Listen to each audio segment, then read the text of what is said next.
दोस्तों, आइए आज हम जानेंगे छत्तीसगढ़ बोर्ड कक्षा 8वीं के नागरिक शास्त्र विषय के अध्याय 3 मौलिक अधिकार एवं कर्तव्य के बारे में। दोस्तों, हमारे देश के संविधान निर्माताओं ने देश के नागरिकों को अंग्रेजों के शासनकाल की तरह कोई परेशानी न हो, इस बात को ध्यान में रखकर देश के लिए एक ऐसे संविधान का निर्माण किया जिसमें अमेरिका, रूस, ब्रिटेन, स्विट्जरलैंड, फ्रांस आदि देशों के संविधान की अच्छी बातों को ली गई। हमारा संविधान दुनिया का सबसे बड़ा लिखित संविधान है, जिसमें निर्माण के समय 395 धाराएं थी, जो बढ़कर आज 448 हो गई है। हमारे देश के 299 बुद्धिजीवियों ने लगभग 3 वर्षों तक के अथक प्रयास के पश्चात देश के लिए संविधान का निर्माण किया। हमारे संविधान में देश के नागरिकों के मौलिक अधिकारों की सुरक्षा के लिए न्यायिक प्रावधान किए गए हैं, जिससे कि शासन अंग्रेजों की तरह नागरिकों का किसी भी प्रकार से शोषण न कर सके। सभी नागरिकों को धर्म, जाति, संप्रदाय, लिंग, अमीरी, गरीबी, रंग भेद से ऊपर उठकर समानता का दर्जा मिले एवं कानून की नज़र में सभी नागरिक समान हों। दोस्तों, इससे पहले कि हम आपके अभ्यास प्रश्नों को हल करें, आपसे अनुरोध है कि हमारे YouTube channel tour with knowledge को सब्सक्राइब करते हुए नोटिफिकेशन बेल को ऑन अवश्य कर लीजिएगा, जिससे कि नए वीडियो की जानकारी आपको समय समय पर मिलती रहे। आइए अब आपके अभ्यास प्रश्नों को हल कर लेते हैं। तो पहला प्रश्न है, सत्य एवं असत्य लिखिए। पहला, किसी विशेष जाति या धर्म को मानने वाले को ही नौकरी मिलती है। यह कथन असत्य है दोस्तों, तो इसका उत्तर होगा असत्य। दूसरा, देश के किसी भी क्षेत्र में व्यक्ति निवास कर सकता है। यह कथन बिल्कुल सत्य है, तो इसका उत्तर होगा सत्य। तीसरा, सार्वजनिक स्थलों का उपयोग हम समान रूप से कर सकते हैं। यह कथन भी पूर्णतः सत्य है, इसका भी उत्तर सत्य होगा। चौथा, समूह के अधिकारों का उल्लंघन होने पर जनहित याचिका दायर की जा सकती है। यह कथन भी पूर्णतः सत्य है और इसका उत्तर भी सत्य ही होगा। प्रश्न 2, निम्नलिखित उदाहरणों को पढ़कर लिखिए कि इन व्यक्तियों के किन मौलिक अधिकारों का हनन हो रहा है। पहला, यदि किसी कारखाने में 12 वर्ष के बच्चों से कार्य कराया जाता है। उत्तर, इसमें शोषण के विरुद्ध अधिकार का हनन हो रहा है। दूसरा, बिना कारण किसी को गिरफ्तार करना और हथकड़ी में बांधकर ले जाना। उत्तर, स्वतंत्रता के मौलिक अधिकार का हनन हो रहा है। तीसरा, एक जैसे कार्य के लिए महिला श्रमिकों को पुरुष श्रमिक से कम मजदूरी दिया जाना। उत्तर, शोषण के विरुद्ध मौलिक अधिकार का हनन हो रहा है। चौथा, शांतिपूर्वक जुलूस निकालने से रोकना। उत्तर, स्वतंत्रता के मौलिक अधिकार का हनन हो रहा है। प्रश्न 3, उत्तर लिखिए। पहला, मौलिक अधिकार से आप क्या समझते हैं? लिखिए। इसका उत्तर है, मौलिक अधिकार वे अधिकार हैं जो संविधान द्वारा देश के प्रत्येक नागरिक को प्रदान किया गया है। मौलिक अधिकार अथवा मूल अधिकार की सुरक्षा की गारंटी न्यायालय के द्वारा भी दी गई है। आपातकालीन परिस्थितियों के अलावा किसी भी समय नागरिकों के मूल अधिकारों का हनन नहीं हो सकता है। देश में आपातकालीन परिस्थिति उत्पन्न होने पर मौलिक अधिकारों को स्थगित कर दिया जाता है। अगला प्रश्न है, प्रश्न 2, हमें प्राप्त मौलिक अधिकारों का नाम लिखिए एवं किसी एक मौलिक अधिकार का वर्णन कीजिए। उत्तर, हमारे देश के संविधान निर्माताओं ने देश के नागरिकों को ईमानदारी एवं सम्मानपूर्वक जीवन जीने के लिए कई मौलिक अधिकार दिए हैं, जैसे समानता का अधिकार, दूसरा स्वतंत्रता का अधिकार, तीसरा शोषण के विरुद्ध अधिकार, चौथा धार्मिक स्वतंत्रता का अधिकार, पांचवा शिक्षा एवं संस्कृति का अधिकार, छठवां संवैधानिक उपचारों का अधिकार। इसमें समानता का अधिकार के बारे में हम जानेंगे। समानता के अधिकार के कारण देश के सभी नागरिकों को बिना किसी भेदभाव के कानून के समक्ष समानता का दर्जा प्राप्त है। किसी भी व्यक्ति के साथ जाति, धर्म, संप्रदाय, लिंग, अमीर, गरीब होने के कारण कोई भेदभाव नहीं किया जा सकता है। देश के सभी नागरिक सार्वजनिक स्थानों एवं सुविधाओं का समान रूप से उपयोग कर सकते हैं। किसी भी क्षेत्र में आगे बढ़ने के अवसरों का भी वे समान रूप से लाभ प्राप्त कर सकते हैं। प्रश्न 3, शिक्षा एवं संस्कृति के अधिकार से आप क्या समझते हैं?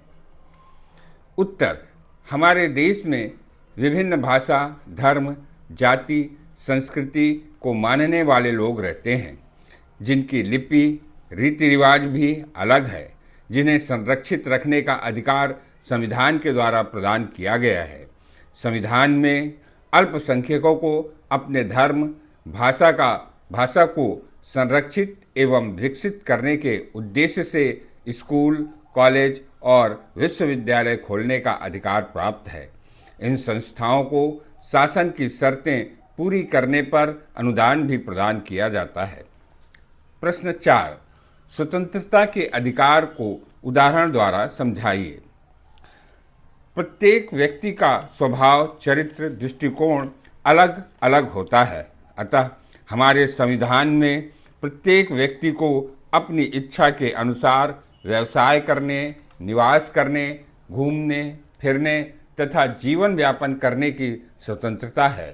किंतु हमारे स्वतंत्रता के अधिकार का उपयोग करते समय हमें यह ध्यान देना चाहिए कि हमारी स्वतंत्रता से दूसरे की स्वतंत्रता बाधित न हो। दोस्तों, उदाहरण के स्वरूप में हम ये देख सकते हैं कि जीवन यापन करने के उद्देश्य से छत्तीसगढ़ के अधिकांश लोग अन्य राज्यों में जाते हैं एवं अन्य राज्यों के व्यक्ति छत्तीसगढ़ में आकर निवास करते हैं। यह हमें स्वतंत्रता के अधिकार के कारण ही प्राप्त होता है। जीवन यापन करने की स्वतंत्रता, कहीं भी निवास करने की स्वतंत्रता के कारण ही हम ऐसा कर पाते हैं।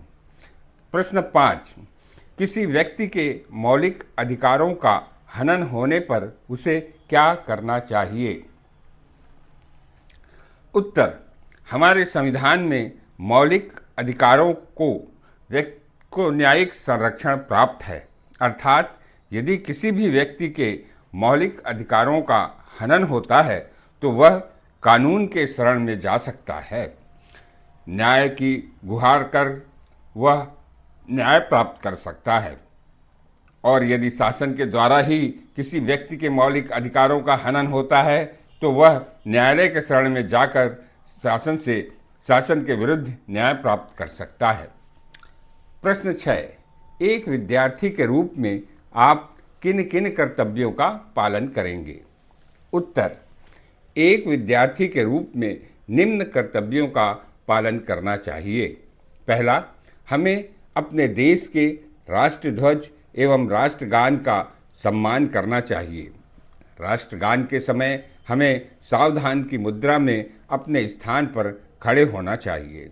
दूसरा, हमें अपने विद्यालयों के नियमों का पालन करना चाहिए, जैसे समय पर स्कूल आना एवं जाना, कक्षा में अपने स्थान पर बैठना, शांति एवं अनुशासन स्वयं बनाए रखना तथा दूसरों को भी प्रेरित करना। तीसरा, विद्यालय द्वारा निश्चित परिधान को पहनकर स्कूल जाना। चौथा, अपने शिक्षकों का सम्मान करते हुए उनके निर्देशों का पालन करना। 5वां, अपने विद्यालय में स्वच्छता पर्यावरण के लिए प्रयास करना। 6वां, विद्यालय की संपत्ति को नुकसान न पहुंचाना तथा उसका सावधानी पूर्वक प्रयोग करना। प्रश्न 7, 14 वर्ष से कम उम्र के बच्चों से कारखाने में काम करवाना अधिकार के किस अधिकार के अंतर्गत प्रतिबंधित है? उत्तर, 14 वर्ष से कम उम्र के बच्चों को से काम करवाना संविधान द्वारा प्रदत्त शोषण के विरुद्ध मौलिक अधिकार के अंतर्गत प्रतिबंधित है। इसके अंतर्गत न केवल कारखाने में वरन खदान, पटाखा बनाना, बीड़ी बनाना, कालीन बुनना, बोझा ढोना जैसे खतरनाक तथा शरीर को नुकसान पहुंचाने वाले कार्यों को 14 वर्ष से कम उम्र के बच्चों से नहीं करवाया जा सकता है। प्रश्न 8, मौलिक अधिकार एवं मौलिक कर्तव्य में क्या अंतर है? उत्तर, संविधान में हमें यदि कुछ मौलिक अधिकार दिए गए हैं तो कुछ कर्तव्य भी बताए गए हैं। हमारे मौलिक अधिकार एवं कर्तव्य निम्न प्रकार हैं।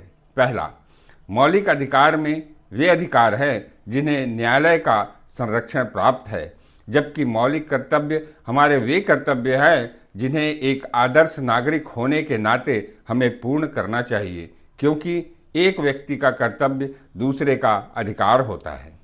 दूसरा, संविधान में 6 प्रकार के मौलिक अधिकार बताए गए हैं, तो दूसरी ओर 10 प्रकार के मौलिक कर्तव्य भी बताए गए हैं। तीसरा, हमारे कुछ कर्तव्य ऐसे भी हैं जिनका उल्लेख संविधान में नहीं है, किंतु एक आदर्श नागरिक के रूप में हमें इसका निर्वहन करना चाहिए, जैसे पर्यावरण की रक्षा करना, अनुशासित रहना, दूसरों के अधिकारों का सम्मान करना, राष्ट्र के प्रतीक चिन्हों का सम्मान करना, एक दूसरे के साथ आदर एवं सम्मानपूर्वक व्यवहार करना। दोस्तों, योग्यता विस्तार के प्रश्नों पर मैं कुछ भी नहीं कह रहा हूँ। आप स्वयं ही इस योग्यता विस्तार के प्रश्नों को हल करने का प्रयास करिएगा, क्योंकि यदि आप इन प्रश्नों पर चिंतन मनन करेंगे तो आपके मानसिक स्तर में वृद्धि होगी, आपका मानसिक लेवल भी में विकास होगा। इस वीडियो को आप ध्यानपूर्वक सुनेंगे तो भी आपको परीक्षा में अवश्य लाभ मिलेगा। आपको यदि ऐसा लगता है कि इस वीडियो से आपको कुछ भी लाभ हुआ है तो इसे लाइक करते हुए शेयर अवश्य करिएगा।